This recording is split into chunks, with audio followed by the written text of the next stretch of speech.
ಶುರುವಾಯಿತು ಮಹಾಪಲ್ಲವರ ಕಾಲ. ದಕ್ಷಿಣ ಭಾರತದಲ್ಲಿ ಹೊಸ ಅಧ್ಯಾಯ. ನಮಸ್ಕಾರ ಸ್ನೇಹಿತರೆ. ದಕ್ಷಿಣ ಭಾರತದ ಇತಿಹಾಸ ಹೀಗಂದ ಕೂಡಲೇ ನಮಗೇನು ನೆನಪಾಗುತ್ತೆ ಹೇಳಿ? ಭವ್ಯವಾದ ದೇವಾಲಯಗಳು, ಕಲ್ಲಿನಲ್ಲಿ ಕೊರೆದ ರಥಗಳು ಮತ್ತು ಕಲೆಗೆ ಸಿಕ್ಕ ಅಭೂತಪೂರ್ವ ಬೆಂಬಲ. ಇಲ್ಲಿನ ಕಲೆಗೆ ಇಡೀ ಜಗತ್ತೇ ಮೂಕ ವಿಸ್ಮಿತವಾಗಿ ನೋಡುತ್ತೆ. ಆದರೆ ಇಲ್ಲಿ ಕಲೆಯೊಂದಿಗೆ ಕತ್ತಿವರಸೆಯಲು ಇಡೀ ದಕ್ಷಿಣ ಭಾರತವನ್ನೇ ನಡುಗಿಸಿದ ಬೃಹತ್ ರಾಜ ಮನೆತನಗಳು ನಮ್ಮ ನಡುವೆ ಆಗಿ ಹೋಗಿದ್ದಾವೆ. ಸುಮಾರು 600 ವರ್ಷಗಳ ಕಾಲ ಇಂದಿನ ತಮಿಳುನಾಡು, ಆಂಧ್ರ, ಕರ್ನಾಟಕ ಇದರ ಬಹುಪಾಲು ಭಾಗವನ್ನು ತಮ್ಮ ಕಂಟ್ರೋಲ್ನಲ್ಲಿ ಇಟ್ಟುಕೊಂಡು ಅವರು ಸಾಮ್ರಾಜ್ಯವನ್ನು ನಡೆಸಿದರು. ಅದರಲ್ಲಿ ಮುಖ್ಯವಾಗಿರೋದು ಮಹಾಪಲ್ಲವ ಸಾಮ್ರಾಜ್ಯ. ಒಂದು ಕಾಲದಲ್ಲಿ ಬೇರೆ ರಾಜರ ಕೆಳಗೆ ಸಾಮಾನ್ಯ ಅಧಿಕಾರಿಗಳಾಗಿದ್ದ ಇವರು ಇಡೀ ದಕ್ಷಿಣ ಭಾರತದ ಅಧಿಪತಿಗಳಾಗ್ತಾರೆ. ಬೆಳೀತಾ ಬೆಳೀತಾ ಅಹಂಕಾರದ ನೆತ್ತಿಗೇರಿದ ಇದೇ ಪಲ್ಲವರು ಆಮೇಲೆ ಮುಂದೆ ನಮ್ಮ ಕರುನಾಡಿನ ರಾಜರ ಮೇಲೆ ಯುದ್ಧಕ್ಕೆ ಬಂದು ತಾವೇ ತೋಡಿದ ಕಿಡ್ಡಾಗೂ ಬೀಳ್ತಾರೆ. ಹಾಗಿದ್ರೆ ಯಾರು ಈ ಪಲ್ಲವರು? ಇವರ ಇತಿಹಾಸ ಏನು? ಬನ್ನಿ ನೋಡ್ತಾ ಹೋಗೋಣ.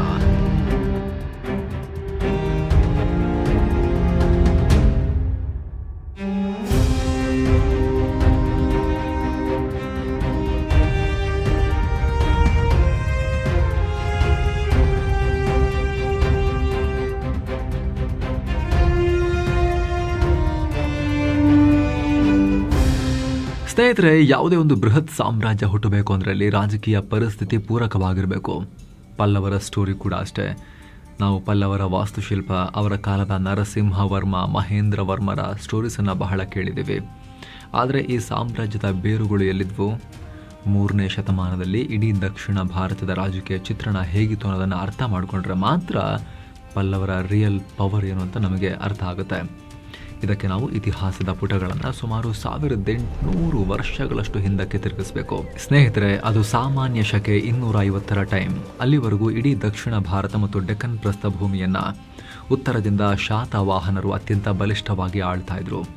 ದಕ್ಷಿಣದ ತುದಿಯಲ್ಲಿ ಸಂಗಮ್ ಕಾಲದ ಚೋಳರು ಮತ್ತು ಪಾಂಡ್ಯರ ಆಡಳಿತ ಇತ್ತು. ಆದರೆ 3ನೇ ಶತಮಾನದ ಮಧ್ಯಭಾಗಕ್ಕೆ ಬರುವ ಹೊತ್ತಿಗೆ ದಕ್ಷಿಣ ಭಾರತದಲ್ಲಿ ಭಾರಿ ರಾಜಕೀಯ ಪಲ್ಲಟ ಶುರುವಾಯಿತು. 100 ವರ್ಷಗಳ ಕಾಲ ಮೆರೆದಿದ್ದ ಶಾತವಾಹನ ಸಾಮ್ರಾಜ್ಯ ವೀಕ್ ಆಗ್ತಾ ಬಂತು. ಅವರ ಸಾಮ್ರಾಜ್ಯ ಸಣ್ಣ ಸಣ್ಣ ತುಂಡುಗಳಾಗಿ ಒಡೆದು ಹೋಗೋಕೆ ಶುರುವಾಯಿತು. ಮತ್ತೊಂದು ಕಡೆ ದಕ್ಷಿಣದ ತುದಿಯಲ್ಲಿದ್ದ ಚೋಳರು, ಪಾಂಡ್ಯರು ಕೂಡ ಕಳಭ್ರರು ಅನ್ನೋ ಕಾಡಿನ ಅಥವಾ ಬುಡಕಟ್ಟು ಜನಾಂಗದವರ ದಾಳಿಗೆ ತುತ್ತಾಗಿ ಆ ಕಾಲಕ್ಕೆ ನಾಶ ಆದರು. ಇದನ್ನು ದಕ್ಷಿಣ ಭಾರತದ ಕತ್ತಲೆಯ ಯುಗ ಅಂತ ಕರೀತಾರೆ. ಆ ಟೈಮ್ನಲ್ಲಿ ದಕ್ಷಿಣ ಭಾರತದಲ್ಲಿ ಒಂದು ಬಲಿಷ್ಠವಾದ ಕೇಂದ್ರ ಸರ್ಕಾರವೇ ಇರಲಿಲ್ಲ. ಯಾರು ಬಲಿಷ್ಠರೋ ಅವ್ರದ್ದೇ ರಾಜ್ಯ ಅನ್ನೋ ಪರಿಸ್ಥಿತಿ ನಿರ್ಮಾಣ ಆಯಿತು. ಇದೇ ಸರಿಯಾದ ಸಮಯ ಅಂತ ಶಾತವಾಹನರ ಕೆಳಗೆ ಮಂತ್ರಿಗಳಾಗಿ, ಸೇನಾಪತಿಗಳಾಗಿ ಕೆಲಸ ಮಾಡ್ತಾ ಇದ್ದ ಸಾಮಂತ ರಾಜರುಗಳು ತಾವೇ ಇಂಡಿಪೆಂಡೆಂಟ್ ಅಂತ ಘೋಷಣೆ ಮಾಡ್ಕೊಳ್ಳೋಕೆ ಶುರು ಮಾಡಿದ್ರು.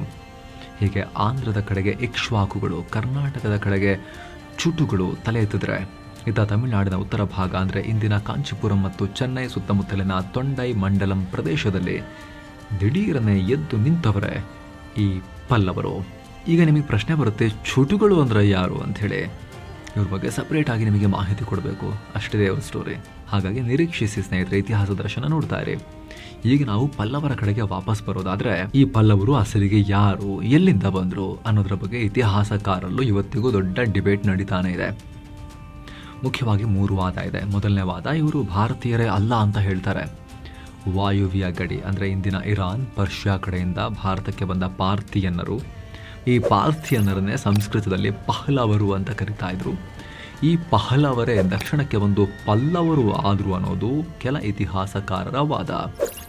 ಆದರೆ ಇದಕ್ಕೆ ಅಷ್ಟೊಂದು ಆಧಾರ ಇಲ್ಲ. 2ನೇ ವಾದ, ಇದು ರೋಚಕವಾದ ತಮಿಳು ದಂತಕಥೆ. ಇದು ಮಣಿಮೇಖಲೈ ಅನ್ನೋ ಪ್ರಾಚೀನ ತಮಿಳು ಗ್ರಂಥದ ಪ್ರಕಾರ ಪ್ರಾಚೀನ ಚೋಳ ರಾಜ ಕಿಲ್ಲಿ ವಳವನ್ ಅನ್ನೋರು ಪಾತಾಳ ಲೋಕದ ಅಂದರೆ ನಾಗಲೋಕದ ನಾಗಕನ್ಯೆಯನ್ನು ಹುಡುಕಿ ಲವ್ ಮಾಡಿ ಮದುವೆ ಆಗ್ತಾರಂತೆ. ಅವರಿಬ್ಬರಿಗೆ ಹುಟ್ಟಿದ ಮಗುವನ್ನು ತೊಂಡೆ ಅಂದರೆ ಒಂದು ರೀತಿಯ ಬಳ್ಳಿ, ಅವರಿಬ್ಬರಿಗೆ ಹುಟ್ಟಿದ ಮಗುವನ್ನು ಬಳ್ಳಿಯೆಲ್ಲ ಸುತ್ತಿ ಸಮುದ್ರದ ಅಲೆಗಳ ಮೂಲಕ ಕಳಿಸ್ಕೊಡ್ತಾರಂತೆ ಕೊರಿಯರ್. ಆ ಮಗುವೆ ಇಳಂತಿರಯ್ಯನ್ ಅಂತೆ.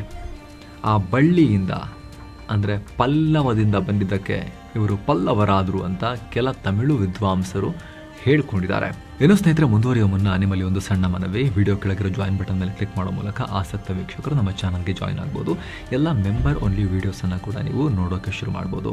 ಎಲ್ಲಕ್ಕಿಂತ ಹೆಚ್ಚಾಗಿ ನಿಮ್ಮ ಒಂದೊಂದು ಮೆಂಬರ್ಶಿಪ್ ಕೂಡ ನಮ್ಮ ತಂಡದ ಕೆಲಸವನ್ನು ಇದೇ ರೀತಿ ಮುಂದುವರಿಸೋಕೆ ನೀವು ಕೂಡ ಅತಿ ದೊಡ್ಡ ಬೆಂಬಲ. ಸ್ನೇಹಿತರೆ, ಯಾರಿನ್ನೂ ಜಾಯಿನ್ ಆಗಿಲ್ಲ, ಆಗೋ ಆಸಕ್ತಿ ನಿಮಗಿದ್ರೆ ನೀವು ಕನ್ಸಿಡರ್ ಮಾಡ್ಬೋದು. ವಿಡಿಯೋ ಕೆಳಗೆ ಜಾಯಿನ್ ಬಟನ್ ಮೇಲೆ ಕ್ಲಿಕ್ ಮಾಡೋ ಮೂಲಕ ಡೀಟೇಲ್ಸ್ ಚೆಕ್ ಮಾಡಿ ಬನ್ನಿ ಕಂಟಿನ್ಯೂ ಮಾಡೋಣ. ಮೂರನೇ ಮತ್ತು ಅತಿ ಹೆಚ್ಚು ನಂಬಲರ್ಹವಾದ ವಾದ ಅಂದರೆ ಈ ಪಲ್ಲವರು ಬೇರೆ ಯಾರೂ ಅಲ್ಲ, ಇವರು ಶಾತವಾಹನರ ಆಸ್ಥಾನದಲ್ಲಿದ್ದ ಉನ್ನತ ಅಧಿಕಾರಿಗಳು. ಶಾತವಾಹನರ ಕಾಲದಲ್ಲಿ ಅಮಾತ್ಯ ಅಂದರೆ ಮಂತ್ರಿಗಳು, ಈ ಮಹಾರಥಿ ಈ ಥರದೆಲ್ಲ ಹುದ್ದೆಗಳಿದ್ವು. ಶಾತವಾಹನರ ಸಾಮ್ರಾಜ್ಯ ಮುರಿದು ಬಿದ್ದಾಗ ತೊಂಡೈ ಮಂಡಲಂ ಪ್ರಾಂತ್ಯದ ರಾಜ್ಯಪಾಲರಾಗಿದ್ದ ಇವರು ಕಂಚಿಯನ್ನು ರಾಜಧಾನಿಯನ್ನಾಗಿ ಮಾಡಿಕೊಂಡು ತಾವೇ ಇಂಡಿಪೆಂಡೆಂಟ್ ಮಹಾರಾಜರು ಅಂತ ಡಿಕ್ಲೇರ್ ಮಾಡಿಕೊಂಡ್ರು. ಇದನ್ನು ಬಹುತೇಕ ಇತಿಹಾಸಕಾರರು ನಂಬ್ತಾರೆ.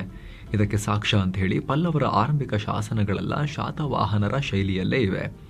ಭಾಷೆ ಕೂಡ ಪ್ರಾಕೃತವೇ ಆಗಿತ್ತು.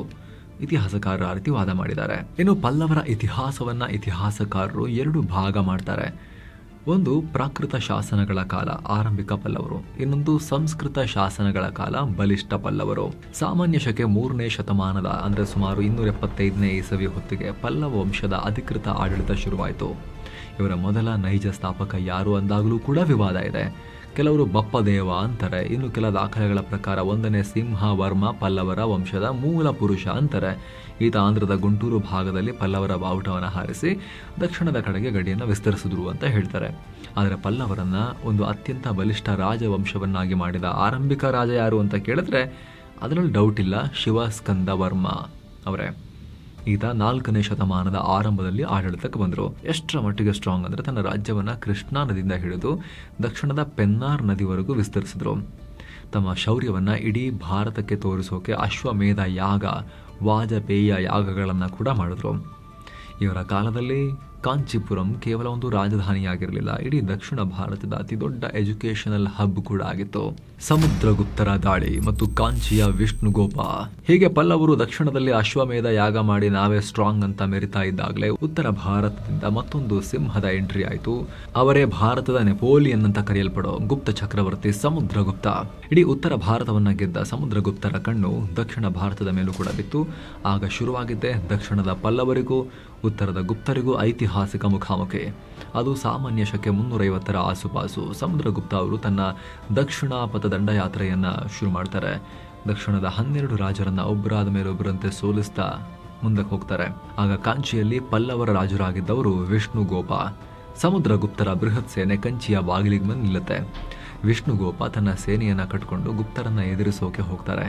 ಆದರೆ ಸಮುದ್ರಗುಪ್ತರ ಯುದ್ಧ ತಂತ್ರದ ಮುಂದೆ ವಿಷ್ಣುಗೋಪರ ಆಟ ನಡೀಲಿಲ್ಲ. ಗುಪ್ತರ ಸೇನೆ ಪಲ್ಲವರನ್ನ ಭೀಕರವಾಗಿ ಸೋಲಿಸುತ್ತೆ. ಆದರೆ ಇಲ್ಲಿ ಸಮುದ್ರಗುಪ್ತ ಒಂದು ಚಾಣಾಕ್ಷತನವನ್ನು ಮೆರೀತಾರೆ. ಆತ ವಿಷ್ಣುಗೋಪರನ್ನ ಕೊಲ್ಲಲ್ಲ ಅಥವಾ ಕಂಚಿಯನ್ನ ನೇರ ಆಡಳಿತಕ್ಕೂ ತಗೊಳ್ಳೋದಿಲ್ಲ. ಬದಲಾಗಿ ಗ್ರಹಣ ಮೋಕ್ಷ ಅನುಗ್ರಹ ಅನ್ನೋ ನೀತಿಯನ್ನ ಫಾಲೋ ಮಾಡ್ತಾರೆ. ಅಂದರೆ ಪಲ್ಲವರ ರಾಜ ವಿಷ್ಣುಗೋಪರನ್ನ ಸೋಲಿಸಿ ಅವರಿಂದ ಭಾರಿ ಪ್ರಮಾಣದ ಚಿನ್ನ, ಸಂಪತ್ತು ಮತ್ತು ಕಪ್ಪ ಕಾಣಿಕೆಯನ್ನು ವಸೂಲಿ ಮಾಡಿ ಮತ್ತೆ ಆತನಿಗೆ ಆ ರಾಜ್ಯವನ್ನೇ ವಾಪಸ್ ಕೊಟ್ಟು ತನ್ನ ಸಾಮಂತನನ್ನಾಗಿ ಮಾಡಿಕೊಂಡು ತನ್ನ ಅಧೀನ ರಾಜನನ್ನಾಗಿ ಮಾಡಿಕೊಂಡು ವಾಪಸ್ ಹೋಗ್ತಾರೆ. ಈ ಯುದ್ಧ ಪಲ್ಲವರ ಇತಿಹಾಸದಲ್ಲಿ ದೊಡ್ಡ ಟರ್ನಿಂಗ್ ಪಾಯಿಂಟ್ ಆಯಿತು. ಯಾಕಂದರೆ ಗುಪ್ತರ ಸಂಪರ್ಕಕ್ಕೆ ಬಂದ ಮೇಲೆ ಪಲ್ಲವರ ಆಡಳಿತ ಶೈಲಿ ಸಂಪೂರ್ಣವಾಗಿ ಬದಲಾಯಿತು.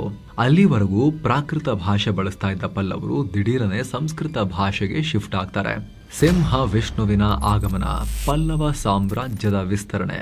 ಸಮುದ್ರಗುಪ್ತರ ದಾಳಿಯ ನಂತರ ಸ್ವಲ್ಪ ಡಲ್ ಆಗಿದ್ದ ಪಲ್ಲವ ಸಾಮ್ರಾಜ್ಯ 6ನೇ ಶತಮಾನದ ಕಡೆಗೆ ಮತ್ತೆ ಫೀನಿಕ್ಸ್ ಹಕ್ಕಿಯಂತೆ ಚಿಮ್ಮಿ ಬರುತ್ತೆ. ಇದಕ್ಕೆ ಕಾರಣ ಸಿಂಹ ವಿಷ್ಣು ಅನ್ನೋ ಪರಾಕ್ರಮಿ ರಾಜ. ಸಾಮಾನ್ಯ ಶಕೆ 575ರಲ್ಲಿ ಅಧಿಕಾರಕ್ಕೆ ಬಂದ ಸಿಂಹ ವಿಷ್ಣು ಪಲ್ಲವರ ಇತಿಹಾಸದ ಬೃಹತ್ ಸಾಮ್ರಾಜ್ಯಶಾಹಿ ಕಾಲಘಟ್ಟವನ್ನು ಶುರು ಮಾಡ್ತಾರೆ. ದಕ್ಷಿಣ ಭಾರತದಲ್ಲಿ ಕತ್ತಲೆ ಯುಗ ಸೃಷ್ಟಿಸಿ 100 ವರ್ಷಗಳಿಂದ ಕಾಟ ಕೊಡ್ತಾ ಇದ್ದ ಆ ಕಾಲಭ್ರಾರನ್ನ ಕಂಪ್ಲೀಟ್ ಆಗಿ ನಾಶ ಮಾಡಿದ್ದೆ ಈ ಸಿಂಹ ವಿಷ್ಣು. ಬರೀ ಕಾಲಭ್ರಾರು ಮಾತ್ರವಲ್ಲ, ಕೆಳಗಿದ್ದ ಚೋಳರು, ಪಾಂಡ್ಯರು ಮತ್ತು ಚೇರರನ್ನ ಕೂಡ ಸೋಲಿಸಿ ಇಡೀ ಕಾವೇರಿ ನದಿಯ ಜಲಾನಯನ ಪ್ರದೇಶವನ್ನು ಪಲ್ಲವರ ಕಂಟ್ರೋಲ್ಗೆ ತರ್ತಾರೆ. ಇವರ ಶೌರ್ಯವನ್ನು ನೋಡಿ ಇವರಿಗೆ ಅವನಿ ಸಿಂಹ, ಭೂಮಿಯ ಮೇಲಿನ ಸಿಂಹ ಅನ್ನೋ ಟೈಟಲ್ ಕೂಡ ಸಿಗುತ್ತೆ. ಈ ರೀತಿ ಸಿಂಹ ವಿಷ್ಣುವಿನಿಂದ ಶುರುವಾದ ಭವ್ಯ ಪಲ್ಲವ ಏರಾ ಅಥವಾ ಯುಗ ಮುಂದೆ 1ನೇ ಮಹೇಂದ್ರ ವರ್ಮ ವಾತಾಪಿಕೊಂಡ ನರಸಿಂಹ ವರ್ಮರಂತಹ ಗ್ರೇಟ್ ರಾಜರನ್ನ ದೇಶಕ್ಕೆ ಕೊಡುತ್ತೆ. ದಕ್ಷಿಣ ಭಾರತದ ಕಲೆ ಮತ್ತು ವಾಸ್ತುಶಿಲ್ಪಕ್ಕೆ ಹೊಸ ಭಾಷ್ಯವನ್ನು ಬರೆಯುತ್ತೆ. ಕಂಚಿಯ ಅಹಂಕಾರ ಮತ್ತು ಕರುನಾಡ ವೀರನ ಎಚ್ಚರಿಕೆ. ಈ ರೀತಿ ದಿನೇ ದಿನೇ ಪಲ್ಲವರ ಸಾಮ್ರಾಜ್ಯ ಎಷ್ಟು ಜೋರಾಗಿ ಬೆಳೀತೋ ಅಷ್ಟೇ ವೇಗವಾಗಿ ಅಹಂಕಾರ ಕೂಡ ನೆತ್ತಿಗೇರಿತು.